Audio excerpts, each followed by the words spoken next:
Hello everybody, legendfreak here, and welcome to another reaction video. Today's reaction is brewstew Monopoly. We're going to review some brewstew videos. Credits go to brewstew for creating these videos. Now let's get to watching. And also, before I start, make sure you subscribe to brewstew as well. As me. And also leave a like, leave a comment, and let's get to watching.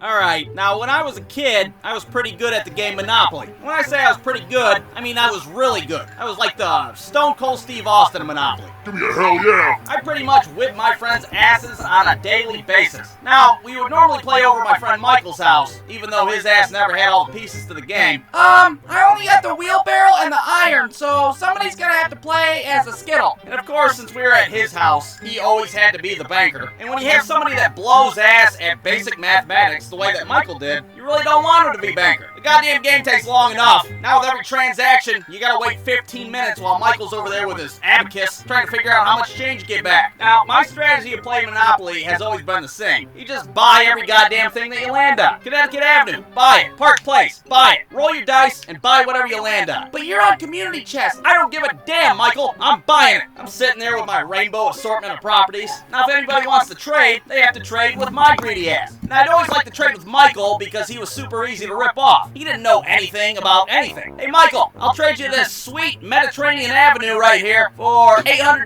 and your Scottie Pippen jersey. That sounds like a deal. Now, another strategy that I'd use was to always hide my money. It's nobody's goddamn business how many orange $500 bills I have stashed away. You put your money in your pocket, hide it in your shoe. Hell, shove it up your asshole if you're comfortable with it. Because there's nothing wrong with hiding a bunch of fake money in a body cavity. That's what the professionals do. Everybody else kept their money tucked under the board, just sitting there on display. You'd have David over there hoarding all his money like there's another Great Depression right around the corner. Then Michael, on the other hand, is going through all his money like a drug addict. It's 20 minutes into the game, all his properties are mortgaged. The only money he's pulling in is the random chance cards that he picks up. Suck dick for money. Collect $15. Ooh, it's my lucky day. Playing Monopoly with Michael was like playing Monopoly with a really smart dog. He didn't really know.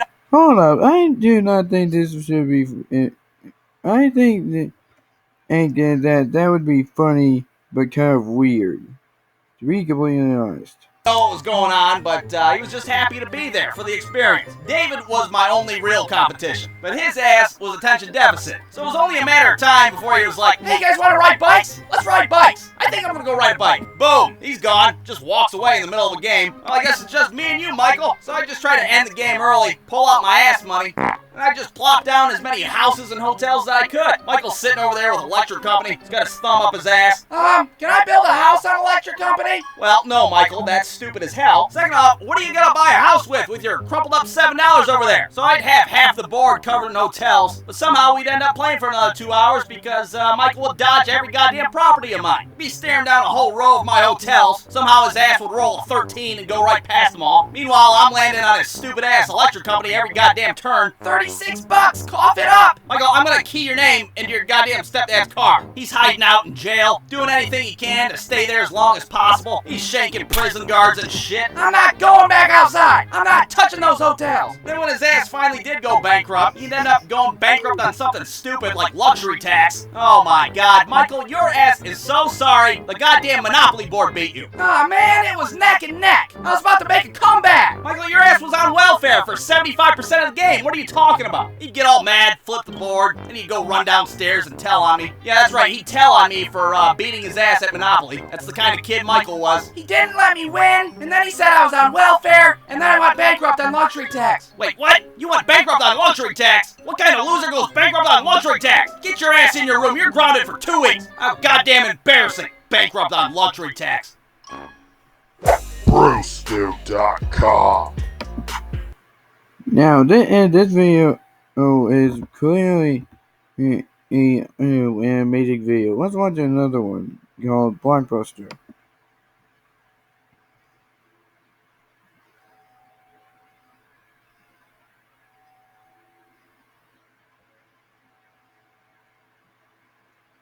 Come on, load up.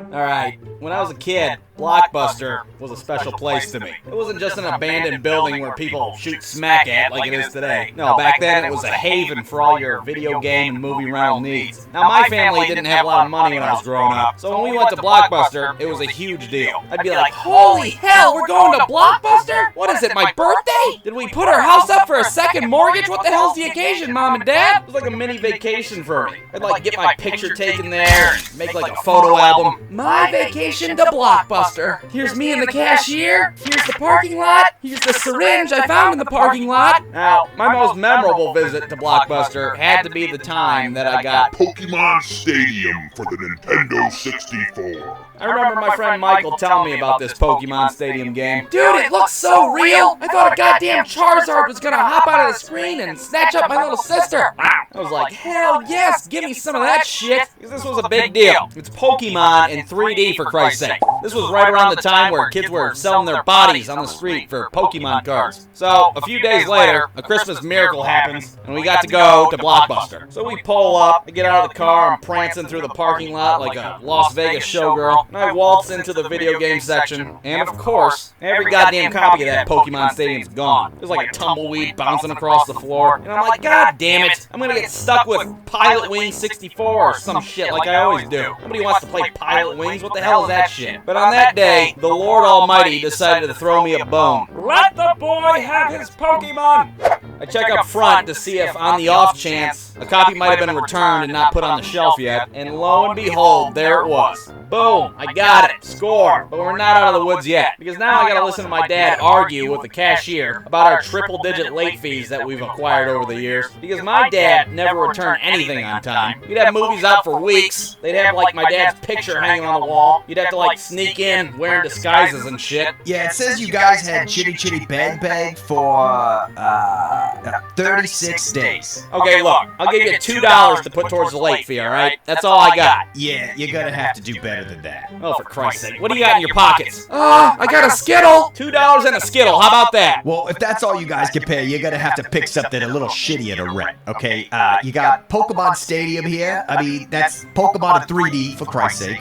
I can rent you like a Steven Seagal movie. Or this one, Air Bud plays racquetball. Oh, you can kiss my ass with Air Bud. I'm not getting an Air Bud movie, you hear me? So somehow, my dad talked our way into getting Pokemon Stadium that night. It might have been through sheer violence, I don't know, I don't remember. But I did get it. I do remember sitting in the back seat, spazzing out like an idiot. Holy hell, I can't wait to get home and fight my fake animals against each other. I got home, and I played that game for like 16 hours straight. I didn't eat, I was like shitting in a bucket in my room. Like I said, it's Pokemon in 3D. What a time to be alive. So a week goes by, and I still have the game. Now, either my dad forgot to take the game back, or he just didn't care. Probably both, if we're honest with each other. Either way, I wasn't telling him. I was gonna ride this wave for as long as I could. Another week goes by, and then a month goes by. Eventually, we get a letter in the mail from Blockbuster, and they're all like, hey, you better give us our shit back, or we're gonna do something about it. Now what that something is, I have no idea. They're gonna send a SWAT team to my house in the middle of the night, try to steal the game back. Where is it? Where's that Pokemon Stadium for the Nintendo 64? Did you hide it in one of your Furbies? Cut open the Furby.